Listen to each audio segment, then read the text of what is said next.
Mình số sấy nào không nhớ sau ngày này gặp máu cứ thọc xí đâu có tại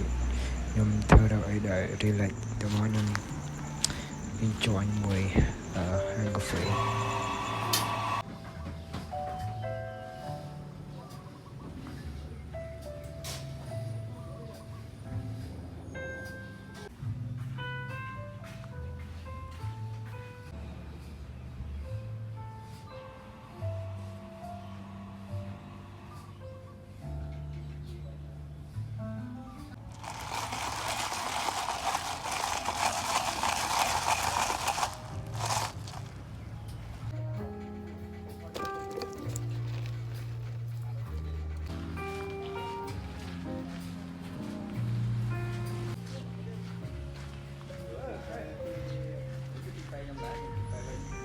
Soបន្ទាប់ពីជិះពីហាងកាហ្វេមកខ្ញុំជិះទៅ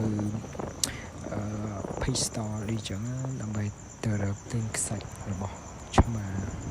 គឺថាយើងជិះទៅខាងវងមួយទ្រុយបាបាទចិត្តស្ពានទ្រុយបាយើងហ្នឹងគឺ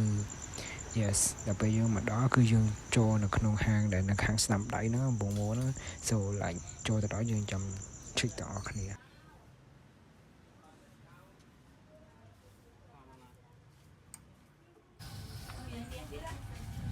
បងឲ្យមានខ្សាច់ឆ្មាមានតែបងនៅខាង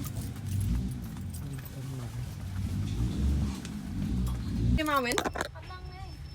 អេបងទៅ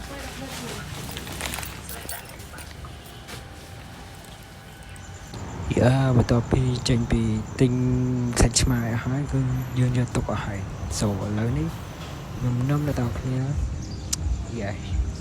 មកអ៊ីអន2ហ្នឹងនឹងធ្វើឲ្យមកមើលរឿង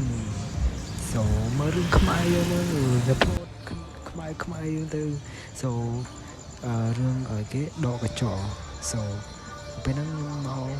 រឿងល្ងាចដែរគឺម៉ោង2ជាងសូខ្ញុំមកដល់យើងចូលទៅទឹកដើម្បីតុបតែងខ្លួនបន្តិចបន្តួច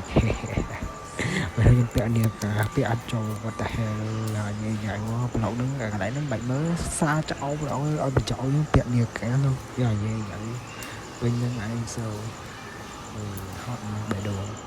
តែអត់មានអ្នកជួយពាក់ឲ្យដល់វិញបាទហើយយើងចូលកាមេរ៉ាស្រីរៀងអីចឹងខំស្រីអើយហត់ម៉េះដើរថតឲ្យញ៉ៃពេញនឹងឯងគ្មានបានជាសាច់ការស្អីគេឯងទេគ្រាន់តែមកមើលរឿងសោះហ្នឹងតែស្អីហ្មងហ្នឹងថ្ងៃសៅរ៍ដល់ពេលយើងមនុស្សរឿងច្រើនបន្តិចដល់ពេលយើងខ្ញុំ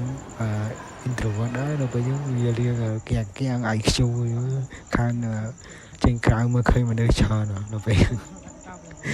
អញ្ចឹងទៅដល់គេមកដល់មើលណាគេនៅមួយខែនៅក្នុងបន្ទប់ហើយដល់ពេលយូរចេញមកក្រៅម្ដងស្ទើរតែមនុស្សចឹងមានអារម្មណ៍មិនអូយហត់មែនស្ទើរភ័យតែធ្វើម៉េចទេថ្ងៃហ្នឹងយើងមកមើលរឿងដើរឈៀមកមើលរឿងកុននៅសប្បាយស៊ីនីម៉ាយើងហ្នឹងនៅជាន់ទី2 yes តែជាន់ទី2នៅឯអនសែនសុកយើងហ្នឹងហើយយើងដើរជីស្រាក់យំផងយ៉ាងបែកអូហូស្ទឹងពីនឹងឯងតែគ្មានស្អីទេវាអនពីប៉ុណ្្នឹងឯងប្រហែលឆ្នាំហើយតាំងពីជំនាន់កាលខ្ញុំមកពេញដំបងជំនាន់ឡាយ2018តែនេះយើងមកដល់យើងមើលឆែករឿងមកហើយត្រូវពេលវេលាគឺយើងចូលយកតែម្ដងគ្មានស្អីទេខំស្រីដូចជារឿងហ្នឹង yes រឿងខ្វាញ់តែឡាយបើឡាយរ៉ែគឺថាល្អមើលគឺអាប់ដេតច្រើនសម្រាប់រឿងតែយើងចេញមកមេឃភ្លៀងបាទតែខ្ញុំដើររ៉េរ៉ដើម្បីរាំងភ្លៀងបន្តិចហើយខ្ញុំគឺថាជិះទៅកាត់ហាភ្លៀងបាទខ្ជិលខាត់ពេលវេលាកុំឲ្យរសារតែភ្លៀងខាត់ពេលវេលារបស់ខ្ញុំហើយខ្ញុំជិះរ៉េបាទភ្លេចផ្លូវទៅបន្ទប់មើល Google Map ចង់បែកឈួតបាទចុះមកជិះចុះយូរឡើងបើដល់ស្អីនេះផ្លូវស្អីទៅផ្លូវកាត់ផ្ទះគេដល់មានតែជិះកាត់ផ្ទះគេស្គាល់អញ្ចឹងហើយយើងមកដល់បន្ទប់យើងហើយគឺ so fucking